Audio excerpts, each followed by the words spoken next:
다니엘이 이 조서에 왕의 도장이 찍힌 것을 알고도 자기 집에 돌아가서는 윗방에 올라가 예루살렘으로 향한 창문을 열고 전에 하던 대로 하루에 3번씩 무릎을 꿇고 기도하며 그의 하나님께 감사하였더라. 아멘. 아멘. 오늘 본문 가지고 하나님께 기준을 두는 인생이라는 제목으로 우리 친구들하고 우리 성도님들 함께 은혜를 나누도록 하겠습니다. 초등부 친구들 스마트폰 있어요? 없는 사람 없어요? 그래요? 지난번에 선생님 스마트폰 갖고 왔었잖아. 네 거 아니었니? 그래. 스마트폰이 아직 없는 친구들이 있네요. 그래요. 그래요. 목사님은 대학생 때까지 이렇게 접히는 폴더폰을 이렇게 사용하다가, 2013년, 2014년 정도에 이제 중고 애플폰을 이렇게 처음 사용을 해봤어요. 완전 신세계였어요. 그러다가 1년 지나서 이제 스마트폰 최신 기종을 처음으로 이제 목사님 돈 들여서 한번 사봤어요. 딱 샀는데 너무 신기한 거예요. 너무 좋은 거예요. 막 터치가 되고 막 날아다니는 거예요. 막 하루 왼쪽에 이것만 봐도 될 것 같아요. 너무 좋아서 이거를 막 애지중지 막 품에 안고 다니고 막 이렇게 닦고 막 별걸 다 했어요. 그러다 2주가 지났어요. 2주가 지난 날 목사님이 이제 집에 오는데 지하철을 타고 집에 왔다가 이제 골목길을 지나서 이제 큰 길로 돌아 나가는데 차가 한 대 앞에 서 있더라고요. 근데 그 차 안에서 뭐가 후다닥 튀어나오는 거예요. 보니까 강아지 같은 고양이 2마리가 이렇게 튀어나오는 거예요.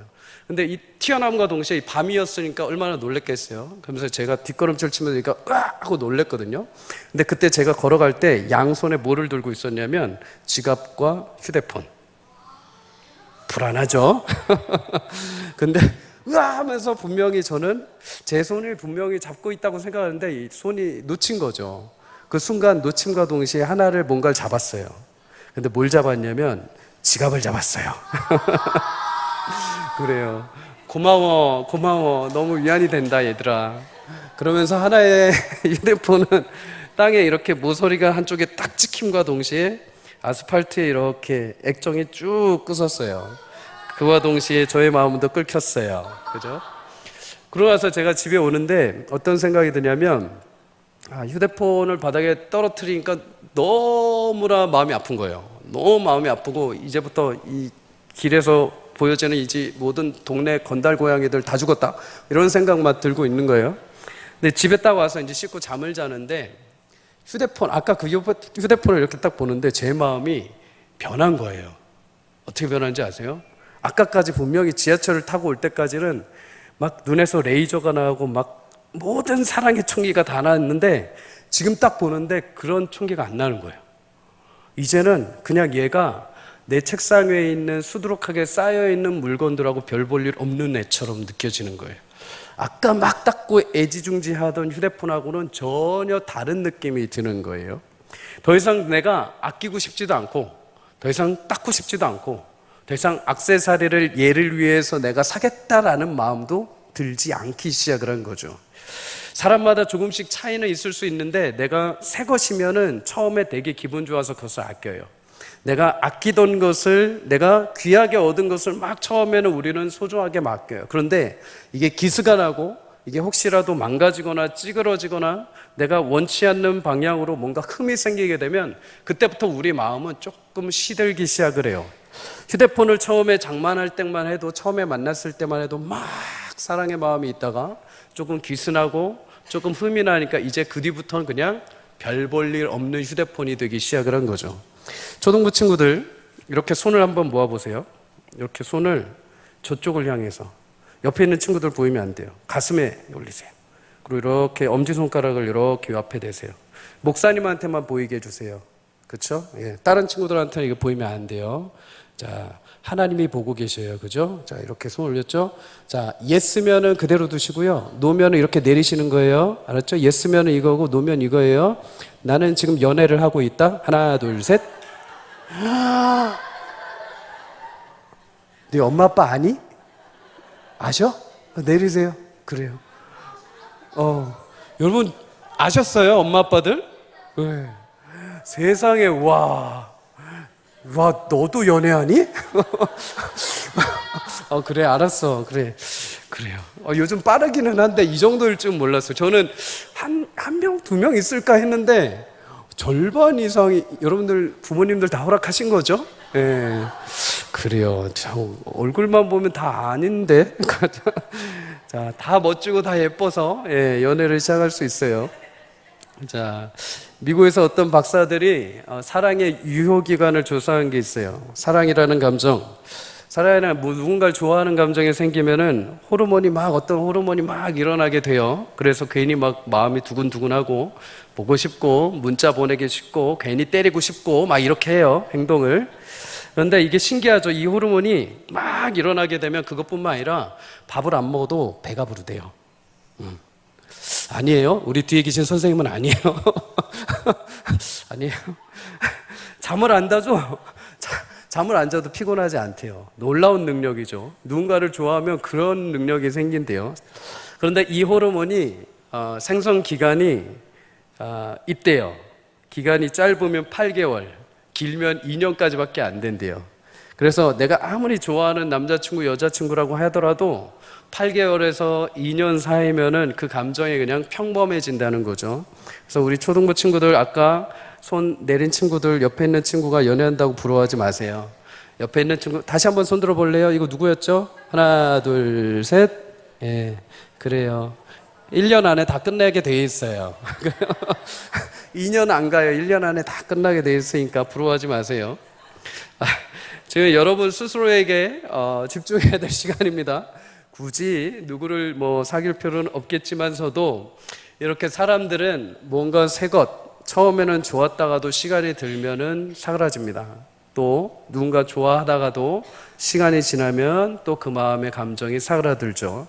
그런데 여러분, 아무리 시간이 지나도, 아무리 여러분들이 기스가 나도, 아무리 여러분의 인생이 흠이 나도 여러분을 향해서 끊임없이 동일하게 마음을 품어주고 사랑해 주시는 분이 계셔요. 누구일까요? 네? 부모님은 언제나 사랑하시죠. 그런데 가끔씩 짜증 내시잖아요. 밥 먹어! 씻어! 숙제! 막 하시잖아요. 그죠? 예, 그죠? 그것보다 조금 더 높으신 분 누굴까요? 하나님이세요. 그죠? 자, 스바냐 3장 17절 우리 초등부 친구들만 읽어볼까요? 시작.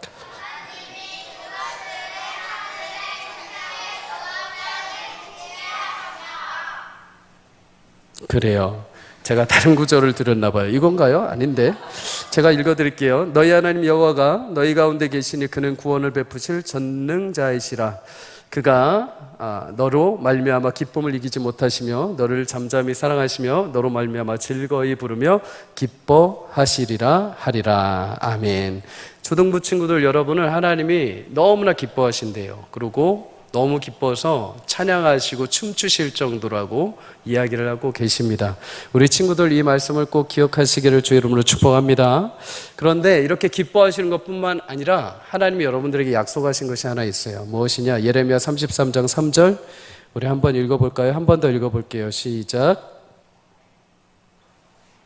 네, 오늘 그래요. 네. 너는 내게 부르짖으라 내가 내게 응답하겠고 내가 알지 못하는 크고 은밀한 일을 내게 보이리라. 아멘.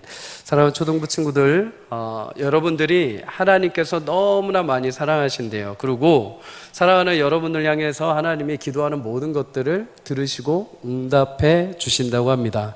아, 그래요, 목사님? 그러면 저도 이제 남자친구 생길 수 있어요? 이런 거 하지 마시고 더 본질적인 거, 더 귀한 거를 하나님 앞에 구하십시오. 하나님께서 여러분의 삶 가운데 지혜와 은혜와 명철 주셔서 인생을 여러분에게 새로운 꿈과 비전으로 열어가실 수 있기를 주의 이름으로 간절히 축복합니다. 때로는 외모가 부족할 수 있고 때로는 실력이 부족할 수 있어요. 때로는 성적이 부족할 수 있고 때로는 남들 친구들에 비해서 나는 인싸가 아닐 수도 있어요. 그러나 하나님께서 사랑하시는 그의 자녀들 기도할 때마다 하나님께서 응답하시고 여러분의 모든 기도 가운데 역사하실 줄 믿습니다. 우리 친구들 그런 역사와 은혜가 오늘 저녁뿐만 아니라 우리 성경학교 가운데도 이루어지기를 주의 이름으로 간절히 축복합니다. 이렇게 하나님을 향해서 한결알같이 주께서 모든 영혼들을 사랑하고 계세요. 우리 자녀들뿐만 아니라 우리 성도님들에게도 동일한 마음을 주고 계십니다. 그런데 하나님만 그렇게 사랑하시는 것이 아니라 하나님 백성 가운데도 하나님을 향해서 끊임없이 사랑하고 기준을 두었던 사람이 등장합니다. 그가 바로 다니엘이죠. 다니엘은 하나님께 늘 기준을 두었습니다. 인생 속에서 여러 환경과 어려움이 있을 때마다 나의 기준, 나의 생각대로 움직이는 것이 아니라 늘 기준을 하나님께 두었던 사람이죠. 오늘 말씀 가운데 우리 초등부 친구들뿐만 아니라 우리 부모님들, 우리 인생이 하나님께 기준을 두어야 되는 이유가 무엇인지, 또 그렇게 기준을 두었을 때 주시는 은혜가 무엇인지를 함께 잠시 살펴보면 좋을 것 같습니다. 다니엘은 하나님이 택한 민족 이스라엘 백성 가운데 태어난 사람이었습니다. 이스라엘이 바벨론이란 나라에 의해서 무너지게 되죠. 바벨론이 침공해와서 이스라엘뿐만 아니라 이스라엘의 수도였던 예루살렘 성전까지 모두 무너지게 됩니다. 이때 성경학자들 대충 다니엘의 나이를 파악해 봤을 때 15살 정도였다고 이야기합니다. 15살에 다니엘은 자신의 나라가 무너지게 됩니다. 그리고 공격해왔던 바벨론이라는 나라로 포로로 끌려가게 되죠. 어린 나이에 포로로 끌려갔습니다. 그럼에도 그의 10년 가운데는 하나님이란 분이 계속 존재했습니다. 왜요? 어떻게요? 포로로 갔는데도 그와 함께 갔던 부모님들, 그와 함께 끌려갔던 믿음의 선조들이 끊임없이 우리가 누구이고 우리가 누구의 손안에 있는지를 계속 다니엘에게 알려주었던 것이죠. 이방 나라에 포로로 잡혀갔음에도 다니엘은 자신의 부모로부터 배운 하나님, 자신의 선조들의 말씀으로부터 경험했던 그 하나님을 마음 가운데 놓지 않고 있었습니다. 우리가 다음 세대를 향해서 끊임없이 지금 보이지 않을지라도 말씀을 계속 심고 끊임없이 성경학교를 하고 아이들을 말씀 가운데 가르치는 이유가 그것이죠. 지금 당장은 별 볼 일 없는 것 같고 지금 당장은 아이들이 크게 자라는 것 같지 않을지라도 이 아이들이 훗날 자라고 10년, 20년, 30년 후가 될 때 기껏 성장하여서 어떤 성인으로서의 어떤 중요한 역할을 감당하게 될 때 이대로 10년 가운데 있는 하나님의 말씀이 이 아이들의 삶을 움직여 가시리라 확신합니다. 다니엘은 단순히 갑자기 어느 날 혼자 믿음을 캐치한 것이 아닙니다. 어려서부터 비록 포로로 잡혀왔지만 그의 부모와 믿음의 선조를 통해서 말씀을 익히고 하나님을 경외했던 것이죠. 그는 그런 경외하는 마음을 통해서 하나님께서 그에게 지혜와 은혜를 베풀어 주십니다. 그리고 바벨론에서 포로로 있지만은 바벨론의 왕이 4번 교체되는 그 시간 동안 그 모든 왕들을 그는 그 자리에서 그대로 섬기게 됩니다. 학자들 추정하기로는 오늘 본문 6장, 다니엘 6장이 시작되는 그때의 나이가 70에서 80세 정도라고 합니다. 15세에서 포로 생활로 잡혀와서 70, 80세가 될 때까지 그는 한치도 흔들림 없이 하나님을 기준 삼고 하나님을 경외하는 삶을 살아온 것이죠. 이전 왕들도 그랬지만 다니엘, 당시에 6장에 등장하는 이 다리오 왕도 굉장히 다니엘을 신임했습니다. 신뢰했던 거죠. 당시에 이 바벨론 지역을 총 120개의 지휘관으로 나눠서 통치를 했습니다. 그런데 이 120명의 지휘관 위에 최종 상위에 3명의 통치권자가 있었습니다. 왕 바로 아래 3명의 통치권이 있었는데 그 중에 한 명이 다니엘이었습니다. 굉장히 높은 자리였죠. 그런데 이 다니엘이 나머지 2명의 최고의 상위권자들 중에서 더 뛰어났기 때문에 이 다리오 왕은 다니엘을 최고의 그 자신의 2인자 자리까지 올리려고 마음을 먹게 됩니다. 그만큼 다니엘이 하나님의 지혜와 은혜 가운데 비록 포로로 잡혀온 아이였지만 점차 성장하면서 하나님께서 바벨론에서 귀한 일들을 감당하게 하신 거죠. 그런데 이렇게 누군가가 서열이 올라가고 능력을 나타내면 어떤 사람들이 등장을 할까요? 꼭 시기하는 사람들이 등장을 합니다. 나머지 2명, 아까 상위에 있던 나머지 2명과 함께 더불어서 나머지 지휘관들이 작전을 짭니다. 무엇을요? 고작 포로에서 잡혀온 다니엘이 우리의 상급자가 되게 할 수 없다. 다니엘을 어떻게 해서든 끌어내려야겠다. 악한 마음을 품기 시작을 합니다. 그래서 그들이 다니엘의 허물을 열심히 찾기 시작을 하죠. 혹시 다른 사람에게 뇌물을 받은 것은 없는가? 또는 지휘관으로서 하지 말아야 될 불의한 행동을 한 것은 없는가? 또는 부정한 방법으로 재물을 취득한 것은 없는가? 이것저것을 다 샅샅이 뒤져봅니다. 그런데 다니엘 6장 4절에 보면 그들이 그렇게 허물을 찾았는데 아무 근거도 아무 허물도 찾을 수 없었다라고 성경은 말합니다. 사랑하는 여러분, 하나님을 사랑하는 백성들, 하나님 앞에 거룩하고 정직해야 하지만 사람들 앞에서도 후회 없는 삶을 살아갈 수 있기를 주의 이름으로 축복합니다. 사람들 다 그렇게 사는데 우리도 그렇게 살면 되지 않겠습니까? 그런데 여러분, 손해보는 것 같고, 지금 나 혼자 정직한 것 같고, 지금 나 혼자 그렇게 바르게 살아갈 필요가 있나라고 하지만 반드시 하나님께서 그것이 영광스럽게 빛나게 하는 날이 오게 하실 줄 믿습니다. 누군가의 그 수고와 정직함과 열심과 겸손함을 지켜보고 있습니다. 누군가가 나중에 그걸 가지고 그 사람을 값어치 있게 여겨주기 때문이죠. 사랑하는 성도님들, 우리는 물론 백지처럼 하얗게 살 수는 없습니다. 하지만 적어도 하나님 앞에 살아간다면, 적어도 하나님이 나의 주권자요, 내가 하나님의 백성이라고 한다면, 이 세상의 불의한 방법보다, 거짓된 방법보다는 하나님께서 약속하신 선한 방법을 따라야 할 줄 믿습니다. 사랑하는 우리 초등부 친구들, 그러기에 친구들을 속이거나 골탕 먹이거나 그것을 즐거워해서는 안 됩니다. 부정한 방법으로 성적을 올릴 필요도 없습니다. 나쁜 말로 친구들에게 상처 줄 필요도 없습니다. 돈은 여러분과 아직 조금 거리가 멀죠? 안 먼가요? 멉니다. 그죠? 훗날 남을 속여서 재물을 취득할 필요도 없습니다. 왜요? 하나님은 정직한 자의 인생을 지키시고 그에게 채워주실 것을 약속하십니다. 솔로몬 왕이 하나님 앞에 먼저 구했던 게 뭔지 아시죠? 그는 많은 재물, 많은 능력, 많은 사람들을 먼저 구하지 않았습니다. 하나님, 내게 듣는 마음을 주십시오. 하나님의 말씀을 듣고 백성들의 마음을 들을 수 있는 귀를 주십시오. 그랬더니 하나님께서 어떻게 하십니까? 그 정직한 마음에 따라서 그에게 나머지 필요한 것들을 다 채워주십니다. 사랑하는 우리 초등부 친구들, 우리 사랑하는 성도님들, 눈에 보이는 현실 때문에 어떤 세상적인 방법들을, 세상적인 것들을 먼저 구하기 이전에 우리의 기준이 되시는 하나님을 먼저 구할 수 있기를 주의 이름으로 축복합니다. 하나님이 내 안에 임하실 때 하나님이 기뻐하시는 삶, 정직한 삶, 순결한 삶, 그 세상 사람들이 보기엔 미련해 보일 수 있지만 하나님이 기뻐하십니다. 세상 속에 어두운 삶의 현실 속에 있을지라도 하나님을 믿기에 그렇게 살아갈 수 있는 거죠. 하나님은 그걸 보고 기뻐하시고 나머지 주변에 여러분과 저에게 필요한 모든 것들을 채워주시리라 확신합니다. 끝까지 하나님 앞에 순절한 믿음의 신부로, 여러분 믿음으로 꿋꿋하게 정결하게 주님 앞에 거룩한 신부로 살아갈 수 있기를 주의 이름으로 간절히 축복합니다. 다니엘에게 허물을 찾으려고 했는데 허물이 보이지 않았습니다. 만약 다니엘이 여기서 허물이 보였다면 그는 사자굴에 들어가기도 전에 이미 뭔가에 문제가 걸려서 그는 이미 아마 심판의 자리에 올랐을지 모릅니다. 그러나 그는 아무 세상적인 허물이 없었죠.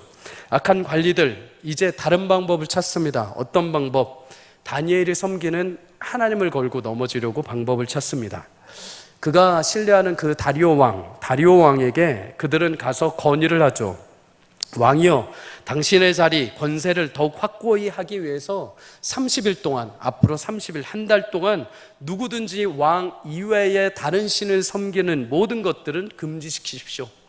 만약에 왕 위에 다른 것들을 섬기는 자들이 있다면 그들을 심판하시고 그들을 죽이십시오. 굉장히 악한 생각이죠. 어떤 사람들은 늘 생각하는 게 악합니다. 어떻게 하면 친구를 골려먹을지, 어떻게 하면 빼앗을지, 어떻게 하면 내가 밟을지 항상 이 생각들만을 해요. 그런데 성경 잠언 11장 5절 하반절에는 이렇게 말씀을 해요. 악한 자는 자기의 악으로 말미암아 넘어지리라. 우리 사랑하는 초등부 친구들 꼭 이 말씀을 기억하시기를 주의 이름으로 축복합니다. 악한 일을 생각하고 악한 일을 꾸미는 사람은 그 일로 내가 상대방을 무너뜨릴 거라고 생각을 해요. 그런데 정작 오히려 그 악이 누구를 걸려 넘어지게 하냐면 자기 자신에게 돌아온다고 해요.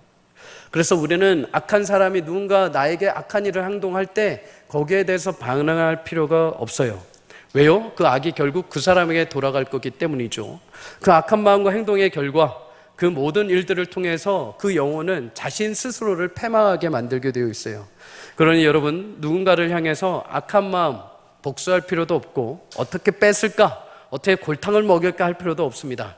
대신에 여러분, 성경은 여러분에게 뭐라고 권면하는지 아세요? 로마서 12장 21절 우리 함께 읽어볼까요? 시작. 악에게 지지 말고 선으로 악을 이기라. 아멘. 악한 생각, 똑같은 악한 행동으로 하지 말라고 해요. 그거는 하나님이 심판하신대요. 대신에 너는 하나님 앞에서 선한 행동을 하라고 하십니다. 선한 행동, 어떻게 할 수 있을까요? 여러분, 다리오 왕은 지휘관들의 건의를 따라서 명령을 받고 왕의 도장을 찍고 전국에 배포를 합니다. 앞으로 30일 동안 아무도 왕 나 외에는 다른 신을 섬기지 마라. 자, 다니엘 어떻게 했을까요? 10절에 보면 다니엘이 이 조서에 왕의 도장이 찍힌 것을 알고도 자기 집으로 돌아갑니다. 그리고 위층에 올라가서 예루살렘, 무너진 예루살렘을 향해 하나님께서 예루살렘 성전을 다시 회복해 주실 것이라는 약속의 말씀을 붙잡고 창문을 열고 그대로 엎드려서 3번 그날 기도를 하게 됩니다. 하나님께 감사하며 기도를 하게 되죠. 왕의 도장이 찍혔다고 하는 것은 이제 이 명령을 어기는 자는 왕의 명령에 따라서 모두 목숨을 내놓아야 할 것이다 라는 명령과도 같았습니다. 그런데 다니엘은 그 조서에 왕의 도장이 찍힌 것을 알고도 어떻게 했습니까? 늘 하던 대로 바벨론 포로에 내가 15살에 잡혀오는 그 순간부터 지금 70, 80이 되는 그날까지 매일 정기적으로 자신이 하나님 앞에 기준을 세우고 했던 기도의 모습을 그대로 흔들림 없이 유지하는 것을 보게 됩니다. 여러분, 솔직히 우리 같으면 어떨까요? 눈 감고 딱 30일만 기도 안 하면 되지 않을까요? 30일 이후에 그냥 몰아서 30일치 같이 막 기도하면 되지 않을까요? 그래요. 여러분은 아니고 나만 나쁜 놈이에요. 그죠? 맨날 기도하세요. 자, 그런데 다니엘은 그러지 않았습니다. 잔머리를 구르지 않았습니다. 이유가 뭘까요? 다니엘은 이 명령이 자신을 공격하는 명령인 것도 알았습니다. 그럼에도 숨지 않고 오히려 창문을 열고 많은 대적들이 눈앞에 보이도록 기도를 합니다. 니들이 나를 위협하고 왕까지 동원해서 명령을 만들어도 나의 인생의 기준이 되시는 하나님, 나의 주관자요 나의 영원한 아버지 되시는 하나님을 향한 마음을 돌이키지 않을 것이다.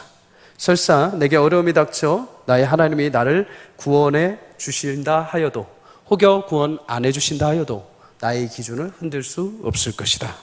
사실 다니엘은 15살에 처음에 왔을 때 굉장히 뛰어난 외모와 능력을 이미 인정받았던 사람입니다. 그래서 왕이 진수성찬을 벌이게 되죠. 왕의 음식을 먹고 왕의 손 아래서 자라라는 겁니다. 그런데 그때 다니엘이 어떻게 합니까? 음식을 먹지 않습니다. 왕이 베푼 음식을 먹지 않죠. 왜요? 내 인생은 당신 왕에게 속한 게 아니라 하나님께 속해 있다는 겁니다. 나의 건강, 나의 죽고 사는 것, 나의 성공, 모든 것이 왕 당신이 아니오 나의 주인이신 하나님 손에 달려 있다는 것입니다. 그는 그것을 어린 시절부터 100% 확신했습니다. 어린 시절 15살부터 확신을 하고 믿음으로 결단하고 행동했던 거죠. 그리고 평생 그렇게 하나님의 인도하심을 매번 경험하게 됩니다. 그래서 지금 당장 내가 잡혀서 기도한다고 해서 내가 잡혀서 죽는다 하더라도 하나님께서 나를 외면하지 않으실 것이고 나를 반드시 구원하실 것이고, 그러지 아니하신다 할지라도 지금까지 인도하신 하나님의 은혜가 너무나 크기에 나는 감사하며 기도할 수 있다는 것이죠. 사랑하는 여러분, 하나님이 여러분과 제 안에 이런 믿음과 담대함을 주시기를 주의 이름으로 간절히 축복합니다. 물론 다니엘처럼 우리 초등부 친구들 지금 사자굴에 들어갈 일은 없어요. 걱정하지 마세요. 그리고 다니엘처럼 음식을 거부할 필요도 없습니다. 하지만 여러분이 살아가는 현실에 늘 한 가지만 기억하십시오. 나의 인생은 하나님께 속한 것이다. 우리 한번 따라해 볼까요? 나는 하나님께 선택받은 사람입니다. 그러기에 우리가 예배하고 기도하는 것이죠. 그러기에 우리가 성경학교를 진행하며 하나님과의 관계를 다시 회복하고 하나님의 은혜를 붙들게 되는 겁니다. 여러분, 이번 성경학교를 통해서 내가 하나님께 속한 자녀이고 또 어떤 상황에도 하나님께 기준을 둔다는 그 믿음과 확신이 다시 회복되기를 주의 이름으로 간절히 축복합니다. 왕의 명령에도 하나님께 기준을 두고 변함없이 기도했던 다니엘, 어떻게 될까요? 그를 질투했던 지휘관들이 다리오 왕에게 이 다니엘을 고발하게 됩니다. 물론 다니엘은 왕에게 이미 신뢰를 받고 있었죠. 다리오 왕은 사실 속으로 이 다니엘을 어떻게 해서든 살려주고 싶었습니다. 제발 한 번만 너 눈 딱 감고 기도하지 마라. 너 눈 딱 감고 창문 닫고 그냥 아무것도 안 한 것처럼 가만히 있어라. 그럼 내가 살려줄 수 있다. 그런데 다니엘은 끝까지 기도를 하게 되죠. 결국 당시에 막강한 힘과 권력을 가지고 있던 다리오 왕조차도 다니엘을 살려낼 수가 없었습니다. 구해낼 수 없었죠. 결국 다니엘은 사자굴에 들어가게 됩니다. 모든 게 끝난 것 같았죠. 그렇게 다니엘이 사자굴에 들어간 다음날 아침 새벽에 다리오 왕은 너무 가슴이 아파서 급한 마음에 새벽에 사자굴이 있는 곳으로 달려오게 됩니다. 다니엘이 어떻게 되었을까요? 살았죠. 우리 다니엘 6장 23절 우리 다 함께 읽어볼까요? 준비됐을까요? 함께 읽어볼까요? 시작. 왕이 심히 기뻐서 명하여 다니엘을 굴에서 올리라 하매 그들이 다니엘을 굴에서 올린즉 그의 몸이 조금도 상하지 아니하였으니 이는 그가 자기의 하나님을 믿음이었더라. 아멘. 아멘. 하나님이 22절에 보면은 천사를 보내서 사자의 입을 막았다라고 이렇게 성경은 말을 해요. 다니엘을 지켜주신 것이죠. 이 세상의 모든 권력, 가장 큰 힘을 가졌던 다리오 왕도 다니엘을 구할 수 없었음에도 사자굴에서 누가? 하나님께서, 그의 평생 동안 함께 동행하신 하나님께서 다니엘을 사자굴에서 사자의 입을 봉하시고 그를 구원해 내신 줄 믿습니다. 사랑하는 여러분, 하나님은 자기를 신뢰하는 믿음의 백성들을 끝까지 보호하시고 살피시는 분인 줄 믿습니다. 하나님은 다니엘을 향해, 자신을 향해 기도하며 자신을 매일같이 하나님께 드렸던 그 마음을 하나님은 기억하셨습니다. 그래서 천사들 보내서 사자굴에서 사자의 입을 봉하셨던 거죠. 예전에 이런 고민을 한 적이 있어요. 어떤 친구들이 이런 질문을 합니다. 목사님, 사자는 배가 부르면 앞에 있는 먹이도 안 잡아먹는 걸로 저는 알고 있어요. 사자들이 배가 불러서 그런 건 아니었을까요?